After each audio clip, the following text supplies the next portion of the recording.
ವೀಕ್ಷಕರೇ, R Kannada digital ಲೈವ್ಗೆ ಸ್ವಾಗತ. ನಾನು ಶ್ರೀಲಕ್ಷ್ಮಿ ಅಭಿಜಿತ್.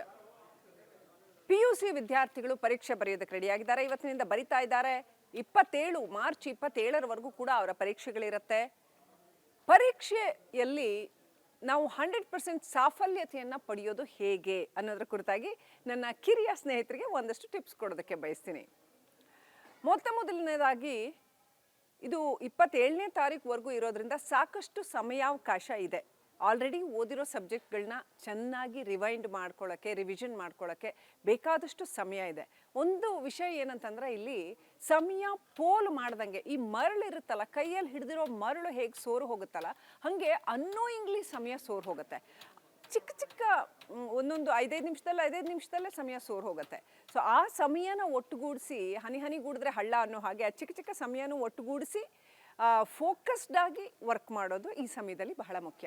5 ನಿಮಿಷ ಅದು ಮಾಡ್ತೀನಿ, 5 ನಿಮಿಷ ಮೊಬೈಲ್ ನೋಡ್ತೀನಿ, 5 ನಿಮಿಷ ಟಿ ವಿ ನೋಡ್ತೀನಿ, 10 ನಿಮಿಷ ಏನೋ ಓಡಾಡ್ಕೊಂಡು ಬರ್ತೀನಿ.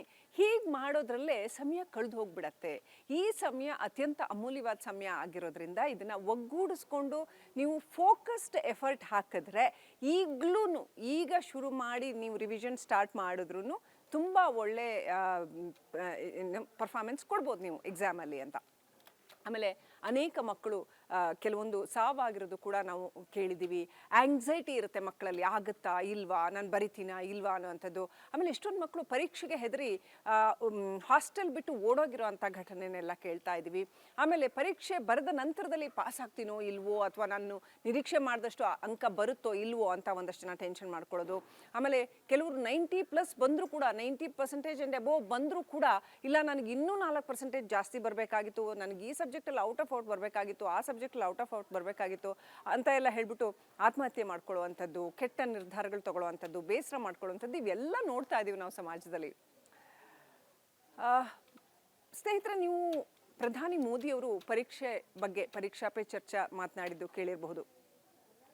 ಪರೀಕ್ಷೆ ಜೀವನದ ಒಂದು ಬಹುಮುಖ್ಯ ಅಂಗ, ಆದರೆ ಬಹುಮುಖ್ಯ ಅಂಗವೇ ಹೊರತು ಅದೇ ಜೀವನ ಅಲ್ಲ.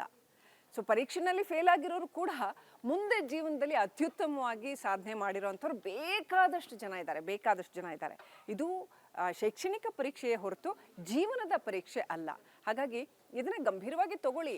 ಆದರೆ ಇದನ್ನು ನಾನು ಚೆನ್ನಾಗಿ ಮಾಡ್ತೀನೋ ಮಾಡಲ್ವೋ ಅನ್ನೋ ಆತಂಕ ಬೇಡ ಅಂತ. ಆತಂಕನೇ ನಮ್ಮ ಸಫಲತೆಗಿರುವಂಥ ಬಹುದೊಡ್ಡ ಅಡ್ಡಿ. ಸೊ ಹಾಗಾಗಿ ನಿರಾಳರಾಗಿ ಇರಿ ಅಂತ. ನಿರಾಳರಾಗಿರೋದಕ್ಕೆ ಏನೇನು ಮಾಡಬೇಕು? ಮೊದಲು ನೀಟಾಗಿ ಮನೇಲಿ ನನಗೆ ಎಷ್ಟು ಗೊತ್ತು, ಒಂದು ಸಬ್ಜೆಕ್ಟಲ್ಲಿ ನನಗೆ ಎಷ್ಟು ಗೊತ್ತು ಅನ್ನೋದನ್ನು ಕಾಮಾಗಿ ಕೂತ್ಕೊಂಡು ಒಮ್ಮೆ ರಿವೈಸ್ ಮಾಡಿ, ಒಂದು ಸ್ವಲ್ಪ ಹೊತ್ತು ತಗೊಂಡು ನನಗೆ ಈ ಸಬ್ಜೆಕ್ಟ್ನಲ್ಲಿ ಎಷ್ಟರ ಮಟ್ಟಿಗೆ ಗೊತ್ತಿದೆ ಅನ್ನೋವಂಥದ್ದು, ಏನು ಗೊತ್ತಿದೆಯೋ ಅದನ್ನು ಮೊದಲು ಇನ್ನಷ್ಟು ಗಟ್ಟಿ ಮಾಡ್ಕೊಳ್ಳಿ. ಆನಂತರದಲ್ಲಿ ಏನು ಗೊತ್ತಿಲ್ಲ ಅದ್ರ ಬಗ್ಗೆ ಆ ಲಾಸ್ಟ್ ಮೂಮೆಂಟ್ ಏನು ಎಫರ್ಟ್ ಹಾಕ್ಬೋದು ಅಷ್ಟು ಮಾತ್ರ ಹಾಕಿ. ನಿಮಗೆ ಗೊತ್ತಿರೋ ಹಾಗೆ ಹಿಂದಿನ ಪರೀಕ್ಷೆಗಳ ಪ್ರಶ್ನೆ ಪತ್ರಿಕೆಗಳನ್ನ ಸಾಲ್ವ್ ಮಾಡೋದ್ರಿಂದ that is the easiest shortcut. ಇದುವರೆಗೆ ನೀವೆಲ್ಲ ಅನುಸರಿಸ್ಕೊಂಡು ಬಂದಿರೋದು ಈಸಿಯೆಸ್ಟ್ ಶಾರ್ಟ್ಕಟ್. ಅದನ್ನು ಮಾಡೋದ್ರಿಂದ ತುಂಬ ಹೆಲ್ಪ್ ಆಗುತ್ತೆ. ಪ್ರೊಬಾಬಲ್ ಕ್ವೆಶ್ಚನ್ ಸಿಕ್ಬಿಡತ್ತೆ ನಿಮ್ಗೆ ಅದರಲ್ಲಿ. ಹಾಗಾಗಿ ಅದನ್ನ ಇಟ್ಕೊಂಡು ನೀವು ಎಕ್ಸಾಮ್ ಅಪ್ರೋಚಲ್ಲಿ ನೋಡೋದ್ರಿಂದ ಒಂದು ಸಬ್ಜೆಕ್ಟನ್ನು ಡೀಪಾಗಿ ಅರ್ಥ ಮಾಡ್ಕೊಳ್ಳೋದು ಬೇರೆ, ಎಕ್ಸಾಮ್ ಅಪ್ರೋಚಲ್ಲಿ ನೋಡೋದು ಬೇರೆ.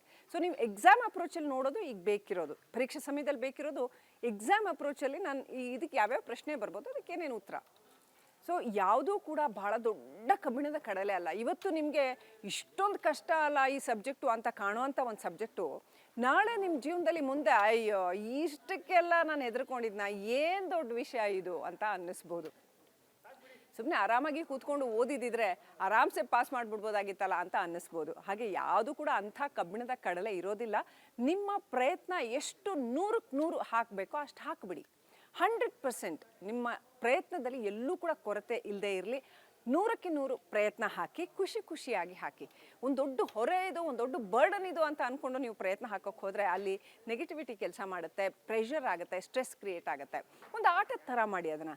ಹೆಂಗೆ ಒಂದು ಇಂಡಿಯಾ ಕ್ರಿಕೆಟ್ ಗೆಲ್ಲೇಬೇಕು ಅಂತಂದರೆ ನೀವು 100ಕ್ಕೆ 100 ಎಫರ್ಟ್ ಹಾಕಲೇಬೇಕು ಅಂತ ಎಕ್ಸ್ಪೆಕ್ಟ್ ಮಾಡ್ತಿರೋ ಟೀಮ್ ಮೆಂಬರ್ಸ್ನ, ಅವ್ರು ಇಷ್ಟು ರನ್ ಹೊಡಿಲೇಬೇಕು ಅಂತ ಎಕ್ಸ್ಪೆಕ್ಟ್ ಮಾಡ್ತಿರೋ, ಅದೇ ಥರ ಮೈಂಡ್ಸೆಟ್ಟಲ್ಲಿ ಒಂದು ಖುಷಿಯಾದ ಕಮಿಟ್ಮೆಂಟ್, ಒಂದು ಖುಷಿಯಾದ ಪ್ರಯತ್ನ, ಆ ಮೂಲಕ ನೀವು ಪ್ರಯತ್ನ ಮಾಡಿದ್ರೆ ಈಸಿ ಆಗತ್ತೆ ಅಂತ. ಸೊ ಇದಿಷ್ಟು ನಾನು ಹೇಳಬಹುದಾದ್ದು. ಜೊತೆಗೆ ಯಾವುದೇ ವಿಚಾರಕ್ಕೂ ಕೂಡ ಇಲ್ಲಿ ಆತಂಕ ಪಟ್ಕೋಬೇಡಿ, ಎಮೋಷ್ನಲಿ ಡಿಸ್ಟರ್ಬ್ ಆಗಬೇಡಿ. ಇದೆಲ್ಲಕ್ಕಿಂತ ಇಂಪಾರ್ಟೆಂಟ್ ಏನು ಗೊತ್ತಾ, ಈ ಮುಂದಿನ 17 ದಿನಗಳ ಕಾಲ ನೀವು ಆಹಾರ, ನಿದ್ರೆ ಇದನ್ನು ಕರೆಕ್ಟಾಗಿ ಇಟ್ಕೋಬೇಕು ಅಂತ. ರಾತ್ರಿ ಎಲ್ಲ ಎದ್ಬಿಟ್ಟು ಓದ್ಬಿಡ್ತೀನಿ, ಬೆಳಗ್ಗೆ ಎಲ್ಲ ಮಲ್ಕೊಂಡ್ಬಿಡ್ತೀನಿ. ನೀವು ರಾತ್ರಿ ಎಲ್ಲ ಓದ್ಬಿಟ್ರೆ ಏನಾಗುತ್ತೆ ಅಂದರೆ ಬೆಳಗ್ಗೆ ನಿಮ್ಮ ನೆನಪಿನ ಶಕ್ತಿ ಕಡಿಮೆ ಆಗುತ್ತೆ, ತೊಂದರೆ ಆಗುತ್ತೆ. ಸೊ ನಿದ್ದೆ ಮಾಡೋಷ್ಟು ಕಾಲ ಚೆನ್ನಾಗಿ ನಿದ್ದೆ ಮಾಡಿ.